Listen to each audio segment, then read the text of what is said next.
नमस्कार. आज आपण सँडविच करता लागणाऱ्या 2 चटण्या बनवणार आहोत. ही पहिली मी लाल चटणी बनवून घेते. इथे ही बेडगी मिरची मी गरम पाण्यात भिजत ठेवली होती. लसूण आणि थोड्याशा डाळ्या घेतल्या आहेत. हे मिक्सरमधून काढायचे सगळं. इथे आपली लाल चटणी तयार झाली आहे. आता मी हिरवी मिरचीची तयारी करून घेतली, ते दाखवते तुम्हाला. हिरवी चटणी करण्याकरता इथे 2-3 हिरवी मिरची घेतल्या आहेत, 2-4 लसणाच्या पाकळ्या, भरपूर सारा पुदिना आणि भरपूर सारी कोथिंबीर घेतली आहे आणि थोड्याशा ह्या डाळ्या. हे सर्व मी मिक्सरच्या भांड्यात टाकून याची चटणी तयार करून घेते आणि यात चवीनुसार मीठही घालायचं आहे.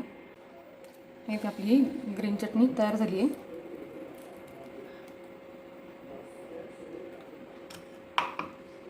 हे बघू शकता, या 2 सँडविच करता लागणाऱ्या 2 चटण्या तयार झाल्या आहेत, लाल आणि हिरवी.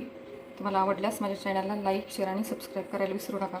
चला तर मग भेटूया अशाच एका नवीन व्हिडिओसोबत. बाय.